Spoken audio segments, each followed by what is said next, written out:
today we're going to talk about the movie and the book, because I've read the book, Gerald's Game. Oh, we're doing this one first. Yeah. Carry on. So, had you ever read this book by Stephen King, Gerald's Game? Not read the book, no. I read it at a kind of a important age because it made me never, ever, ever want to play with handcuffs. So we'll breach on that in a moment, I'm sure. Take exit 272 onto State Road. Yes, we are in the car again. If you couldn't tell, we are driving to a place. So if you haven't ever seen or read the book, Gerald's Game is basically about a couple. They're a little bit older and they're trying to like. Oh, they like to be called mature. Mature, not old. Mature. A couple that has been married for many years and they're trying to spice up their sex life, and with a little bit of handcuff bondage. Ooh. And what happens is once tried that she has been once the woman has been handcuffed to the bed and they're about to get busy, the husband has a heart attack and dies. So she's stuck in this cabin in the woods where no one really knows where they are, and it's pretty quiet. Nobody else is in the area, so she's stuck with a dead husband handcuffed to a bed. And most of the book, which they did a really good job in the movie adaptation in my opinion, is her trying to figure out how she's going to get out, and she's also dealing with memories of abuse in her childhood. Which and her husband triggered before he died. Yeah, he like triggered a memory of a sexually abusive situation she was in, and so it's her also remembering those times and coming to terms with it, and then somehow getting out. So that is the premise. Yeah, the premise of the movie and the book. And I think they did a spectacular job with the adaptation of the movie and the book. I should also mention that it's Mike Flanagan. I apologize if I'm saying his name incorrectly. Who did this, directed the movie. And he's also done other Stephen King adaptations. He's done Dr. Sleep, which I loved. I loved really that. Good one. That was incredible. Did you watch the 3-hour version or just? There's a 3-hour version? There is. There's a director's cut 3-hour version. Yeah. Well, I know what I'm doing with my next. I don't know when I have a day off. He also directed The Haunting of Hill House, that series. That was also on Netflix. Okay, so that's a lot of backstory for this movie. What did you think of the movie? See, I had seen it before we were discussing. Okay. I had seen it before, but I had not paid an incredibly good amount of attention to it. I'm really bad about movies and doing other things while said movie is on and being distracted and only getting like certain pinpoints, like cliff notes of the movie while I watch it instead of actually seeing it in depth. Sense. It's kind of depressing, and most of the entire time of the movie I was thinking I should really thank my dad for not being a creeper. Okay, well so that's did I was because it was her father that she had these issues with that came to terms, and also thought the entire time I could have gotten out of that. Right. Like, I've been stuck in handcuffs before. I've had to be cut out of handcuffs before. No. I'm like, I could have gotten out of that. I'm like, I was impressed that they made it so accurate to the book. Like, as far as like even the way she gets out, like breaking the glass, like it's really gross how she ends up getting out of it. Like, it's pretty terrible. They did a really good job with the hand and all that stuff.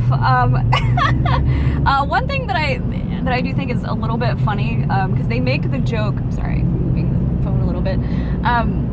They make the joke in the second It movie, the new It Part 2. Was not a fan. That he can't. Well, they make the joke about the writer. I'm sorry, being really bad at endings, And like that was kind of the in-joke about Stephen King. The biggest complaint apparently that people make is that he doesn't really know how to end books, or it's just a little wonky. That's why the books are this big. Yeah.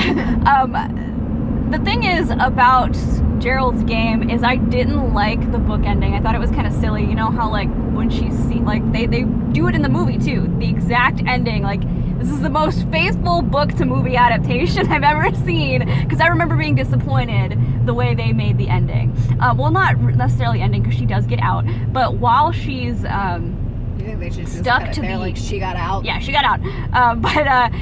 Yeah, they in the I'll just say in the book she keeps getting visited by someone that she thinks is death. And I loved that being like what I thought was a metaphor, that she keeps being visited by someone, and they're like, she's like, no, like please go away. But then she eventually starts to like wish that he would come back, or that she's accepted that he's going to be there. And they do have that in the movie. They have like the figure that's there, and it turns out it's just like some crazy killer from years ago that had broken out of jail and was like messing with her. And I'm like, what? Yeah, and then she goes to see him in his court day. I'm like, no. Yeah, that's exactly what happened in the book. It should have been a metaphor. It should have been death. Yeah, because she keeps. There was a song that they keep bringing up in the book, and she calls him the Space Cowboy. You know that song? Okay, yeah. Call me the Space Cowboy. You know that song. So she keeps calling him the Space Cowboy in the book. Another thing that they also brought up, which might have been kind of weird to you if you noticed, that she was having a connection with this other character during the eclipse in the past. And they kept bringing up that she saw a woman looking down into a well. That's because the book connection it's connecting Gerald's Game with Dolores Claiborne, which is another one of my favorite Stephen King books. It's also another really great movie with Kathy Bates as Dolores Claiborne. It came out in the 90s, which it made no connection to Gerald's Game, but whatever. They had like some kind of weird psychic connection. Isn't the girl's name Jenny in the movie Gerald's Game? Is it Jen? Something with a J. Jennifer? Jessica, maybe? I don't remember. I mean, he's not alive long enough to say her name. So. Right, yeah, like I don't remember. But yeah.